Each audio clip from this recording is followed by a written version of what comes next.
Segundo a Organização Mundial da Saúde, o Brasil é o país com a maior taxa de pessoas com transtorno de ansiedade do mundo, estimando que mais de 18 milhões de pessoas sofram com ansiedade. Ansiedade, como nós sabemos, é um distúrbio de saúde mental caracterizado por sentimentos de preocupação, aflição, medo, que são fortes o suficientes para interferir nas atividades diárias, trazendo prejuízos para a qualidade de vida e desempenho das pessoas acometidas. Nesse sentido, quais os ensinamentos que a profunda e ancestral e ao mesmo tempo tão atual filosofia estoica, fundada lá na Grécia Antiga, pode nos oferecer para que possamos lidar melhor com a ansiedade? O medo e a ansiedade têm a mesma natureza e é um mecanismo do cérebro primitivo que fez parte da nossa evolução e, portanto, é uma reação positiva para a nossa sobrevivência. O medo é uma emoção ligada ao presente, diante de uma situação que representa perigo real. O medo tem um objeto definido. Por exemplo, um animal feroz, medo de altura, de água, medo de avião, medo de ser atropelado, enfim. Já a ansiedade está ligada ao futuro, como um sentimento de apreensão e tensão diante de situações que podem nem sequer acontecer. A ansiedade é um medo subjetivo, que está ligado ao nosso inconsciente. Não tem um objeto definido como o medo tem. É um sentimento de temor vago, difuso, abstrato. Estou ansioso e não sei por que razão. E sendo uma apreensão sobre acontecimentos no futuro, ela cria algumas necessidades, ela impõe algumas necessidades. Como? A pessoa precisa ter certeza de tudo. A pessoa precisa ter controle de tudo. Sobre pessoas, sobre coisas, sua profissão, sobre acontecimentos. E há um sentimento de permanente perigo. E por essa necessidade de ter controle sobre o futuro, surgem então os sintomas: incapacidade de relaxar, tensão mental e físicas constante, inquietação, irritabilidade, insônia, problema digestivo, falta de concentração para o estudo.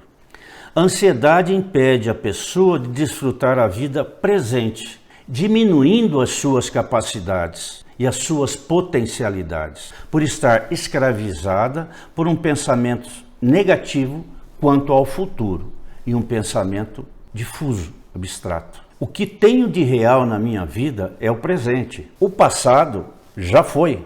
O futuro ainda não aconteceu. Em outras palavras, a ansiedade não me permite viver uma vida boa, autêntica, uma vida eficiente e tranquila no presente. Vamos ver agora o que a ancestral sabedoria estoica pode nos apresentar para ajudar a lidar com a ansiedade. A filosofia estoica nasceu em 300 a.C., em Atenas, com o filósofo Zenon de Cítio, mas teve em conta outros importantes filósofos, como Epiteto, o grande imperador e filósofo romano Marco Aurélio, o famoso filósofo Sêneca, e chegou a influenciar os primórdios do cristianismo. Para o pensamento estoico, o universo é governado por uma razão universal, que denominavam de Logos, um princípio divino que rege todos os acontecimentos do universo desde o seu início. Ensinavam os estoicos que para viver uma boa vida, nós temos que entender e respeitar essa lei natural e universal. E dividiam as coisas existentes em dois grandes grupos: aquelas que são de nossa responsabilidade e as que não são da nossa responsabilidade. Em outras palavras, existem coisas que eu posso e devo governar e aquelas que eu não tenho nenhum controle sobre elas, pois são governadas pelo Logos, pela lei universal, se você quiser, pela vontade divina. Assim, Posso e devo me preocupar com as coisas que estão dentro da dimensão da minha influência, da minha governabilidade. Por exemplo, a minha ética, o meu conhecimento, os meus sentimentos, as minhas paixões, devo e posso controlar as minhas ações, a realização de meus projetos, enfim. Já com o grupo das coisas externas que não posso governar, não devo me preocupar, não devo sofrer por isso. Devemos estar cientes da nossa limitação e, portanto, não ter o controle de nenhuma sobre as coisas externas a mim. Por exemplo, eu não tenho controle em tudo que não seja fruto da minha ação.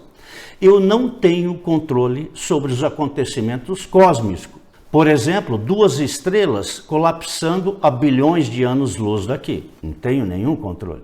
Não tenho controle sobre a vida e a opinião das pessoas. Não tenho controle sobre os acontecimentos futuros, afetando o cerne da ansiedade. E, portanto, sobre as coisas que eu não tenho controle, que estão sob governo e regência do Logos, da lei universal, eu não devo sofrer com elas. Pensar e agir diferente disso é não cumprir a tarefa que nos foi dada e querer tomar o lugar da razão universal, do Logos, se você quiser, da vontade divina, e ter a presunção de querer controlar tudo conforme o nosso desejo individual. É transgredir frontalmente as regras da natureza universal. É ter a soberba de querer sentar no trono de Deus e controlar as coisas do universo. E quando nós assim agimos, quando nós dessa forma transgredimos a lei universal, nós não ficamos impunes, mas somos penalizados pelos sintomas da ansiedade e do estresse.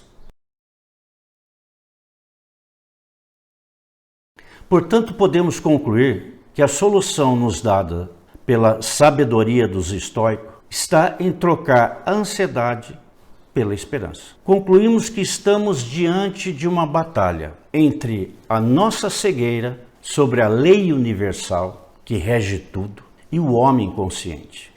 Uma batalha entre o querer julgar o universo e o reconhecimento de nossas limitações humanas.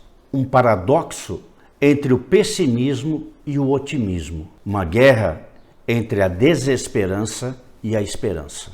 Entre a ignorância sobre o universo em que vivemos e a necessária humildade que devemos ter. É uma mudança de perspectiva. A esperança é uma força subjetiva, uma coragem no enfrentamento contra um hábito dos fracos, que é a descrença, a incredulidade, a dúvida, o desengano, o desespero. Ao contrário que se pode pensar, a esperança não é apenas uma certeza que nos consola, é também uma chama, uma energia, uma força que estimula e incentiva os nossos projetos de vida. Não é ficar à espera, é fazer o que se espera. A esperança requer uma certa perseverança, isto é, acreditar que algo é possível mesmo quando há indicações do contrário.